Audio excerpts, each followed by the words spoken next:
మావోయిస్టుల డంపుల కోసం బలగాల వేట ఇప్పటికీ కొనసాగుతోంది. మావోయిస్ట్ క్యాడర్ అంతా జనజీవన స్రవంతిలోకి వచ్చినా అడవుల్లో దాచిన ఆయుధాలు కానీ మందుగుండు సామాగ్రి కోసం భద్రతా బలగాలు విస్తృతంగా గాలింపు చర్యలు చేపడుతున్నాయి. ఈ క్రమంలో ఛత్తీస్గఢ్లోని సుక్మా జిల్లా, మహారాష్ట్రలోని గడ్చిరోలి ప్రాంతాల్లో భారీగా ఆయుధాలు బయటపడ్డాయి. సుక్మా జిల్లాలోని బేబ్జీ అటవీ ప్రాంతంలో సిఆర్పిఎఫ్ బలగాలు డంప్ను గుర్తించి రైఫిళ్లు, తూటాలను స్వాధీనం చేసుకున్నాయి. ఇక మరోవైపు మహారాష్ట్ర ఛత్తీస్గఢ్ సరిహద్దులోని గడ్చిరోలి అటవీ ప్రాంతంలో మావోయిస్టులు దాచిన 14 తుపాకులు, ఐఈడి, ఇతర సామాగ్రిని బలగాలు స్వాధీనం చేసుకున్నాయి. స్పెషల్ ఆపరేషన్ స్క్వాడ్, సిఆర్పిఎఫ్ బృందాలతో అడవుల్లో ఇప్పుడు గాలింపు చర్యలు ఇంకా చేపడుతూనే ఉన్నారు.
మావోయిస్టుల డంపుల కోసం బలగాల వేట ఇంకా కొనసాగుతోంది.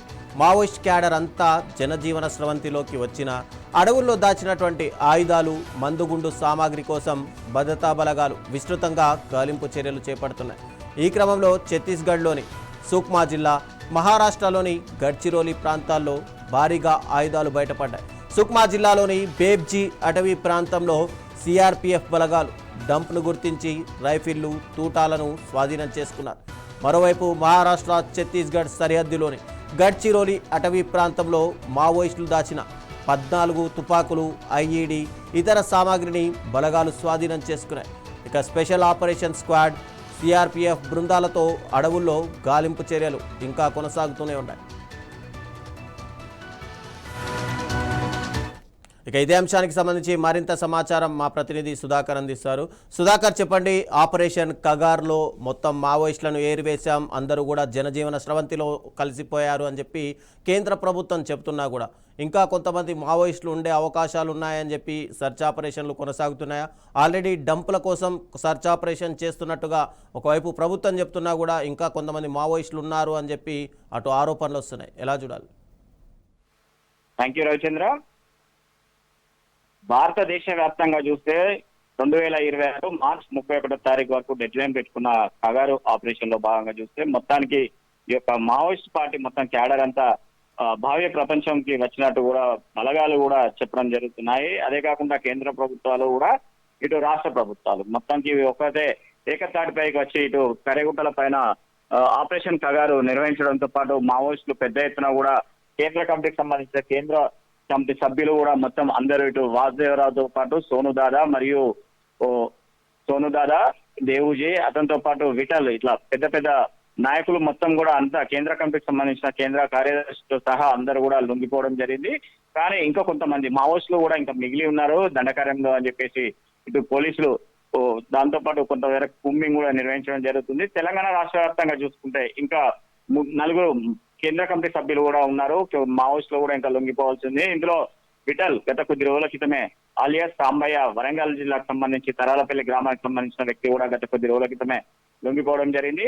ఇదే క్రమంలో చూస్తే మావోయిస్ట్ పాడం మొత్తం భావి ప్రపంచంలోకి వచ్చాయని చెప్పి గాలింపులు కూడా చర్యలు ఇంకా కొనసాగుతూనే ఉన్నాయి. నక్సల్స్ వచ్చిన మావోయిస్టులు దాచిపెట్టిన డంపుల గురించి డంపులు, మందుగుండ్ల సామాగ్రి నిర్వహించడానికి చేపట్టిన ఆయుధాలు స్వాధీనం చేసుకునే పనిలో బలగాలు నిమగ్నమయ్యాయని కూడా ఇప్పటి వరకు చెప్పుకోవచ్చు. ఈ యొక్క డంపులను ఎవరైతే మావోయిస్టు మాజీలు లొంగిపోయారో వారు ఇచ్చిన సమాచారం మేరకే కొన్ని డంపులు కూడా బయటికి మధ్యకాలంలో బయటికి వస్తున్నట్టు కూడా చెప్తున్నారు. తాజాగా చూస్తే 2 చోట్ల ఆయుధాలు కూడా స్వాధీనం చేసుకున్నారు. సుక్మా జిల్లాకు సంబంధించి ఛత్తీస్గఢ్ సుక్మా జిల్లాలోని సిఆర్పిఎఫ్ 50 బెటాలియన్ బలగాలు డంపుల కోసం వేటలు చేపట్టాయి. ఈ యొక్క నేపథ్యంలో హెచ్ఏజీలోని బోధ్రాజ్ పదర్ అటవీ ప్రాంతం నుండి బోల్డ్ యాక్షన్ తో పాటు రైఫిల్ 40 రైఫిల్ దాంతో పాటు 47 తుటాలు స్వాధీనం చేసుకున్నాయి. సిఆర్పిఎఫ్ డిఐజీ రాజేష్ పాండే మరియు కమాండర్ ప్రేమ్జిత్ సింగ్ నేతృత్వంలో ఈ యొక్క డంపులను గుర్తిస్తున్నట్టు చెప్తున్నారు. గడ్చిరోలిలోని మహారాష్ట్ర ఛత్తీస్గఢ్ సరిహద్దులో మాజ్ కుమార్ అటవీ ప్రాంతంలో మావోయిస్టులు దాచిపెట్టిన ఆయుధాలను స్వాధీనం చేసుకున్నారు సిఆర్పిఎఫ్ బలగాలు. ఇవి ఇక్కడ అటవీ ప్రాంతంలో 14 తుపాకులు స్వాధీనం చేసుకున్నారు. గడ్చిరోలి ఎస్పీ దీన్ని ఒక ప్రకటనలో కూడా తెలపడం జరిగింది.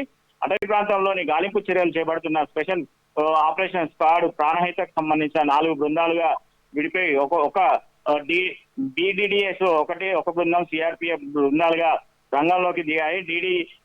బిడిడిఎస్ సిబ్బంది చేపట్టిన తనిఖీలో భాగంగా ఒక ఎస్ఎల్ఆర్ తుపాకీతో పాటు మావోయిస్టుల పార్టీకి సంబంధించిన సామాగ్రి, వారి వంట సామాగ్రి, వారికి కావాల్సిన నిత్యావసర వస్తువులు కూడా పెద్ద ఎత్తున కూడా స్వాధీనం చేసుకున్నారు. అదే కాకుండా ఒక రైఫిల్ తో పాటు 303 రైఫిల్ 7 రౌండ్లు బోర్ రిఫిల్స్, దాంతో పాటు 3 సింగిల్ షాట్ రైఫిల్, దాంతో పాటు 2 బీజీఎల్ లాంచర్లు, 3 ఎస్ఎల్ఆర్ మ్యాగజైన్లు, ఒక ఎల్ఈడి 2 బ్యాటరీలు లభ్యమయ్యాయని చెప్పేసి ఇక్కడ ఆపరేషన్ సర్చ్ లో భాగంగా ఇది దొరికాయని చెప్పేసి పోలీస్ సూపరింటెండెంట్ కూడా ఆపరేషన్ లో కార్తీక్ మదీర్, అదేరపు పోలీస్ సూపరింటెండెంట్ పరిపాలన గోకుల్ రాజు కూడా తెలపడం జరుగుతుంది. ఈ యొక్క ప్రాణహిత అటవీ ప్రాంతానికి సంబంధించిన దీంట్లో కూడా పెద్ద ఎత్తున కూడా మావోయిస్టులు ఇంకా ఉన్నారు అని కొంతమంది ఉన్నారు. ఇటు ఎక్కడైతే ఛత్తీస్గఢ్ ఉన్నదో దాంతో పాటు ఛత్తీస్గఢ్ లో పూర్తి స్థాయిలో మావోయిస్టులు మొత్తం కనుమరుగయ్యారు. మహారాష్ట్ర, ఒరిస్సా సరిహద్దు ప్రాంతాల్లో ఇంకా కొంతమంది మావోయిస్టులు సంచరిస్తున్నట్టు వారికి సమాచారం ఉండటంతో పాటు ఇంకా వారిపైన కూడా సర్చింగ్ కొనసాగుతుంది. నిత్యం కూంబింగ్ కూడా నిర్వహిస్తున్నారు. ఏదైతే లొంగిపోయిన కేంద్ర కమిటీ సభ్యులైతే మరికొంతమంది మావోయిస్టులైనా కూడా వీరందరూ కూడా పెద్ద ఎత్తున ఇచ్చిన సమాచారంతో పాటు ఇక్కడ వీరు దాచిన కొన్ని ప్రాంతాల్లో కూడా చూస్తే కొద్ది రోజుల క్రితం చూస్తే 23 లక్షల రూపాయలు కూడా దొరకడం జరిగింది. అదే కాకుండా దాంతో పాటు కొద్దిగా బంగారం మరియు వారికి కావాల్సిన మందుగుడ్ల సామాగ్రి ఇలాంటి పెద్ద ఎత్తున కూడా ఇంకా ఎన్ని డంపులు ఉన్నాయి ఇవన్నీ ఎప్పుడో వెలికి తీయడానికి ఒక భారీ సర్చింగ్ కూడా కొనసాగుతుంది. Ravi, thank you Sudhakar.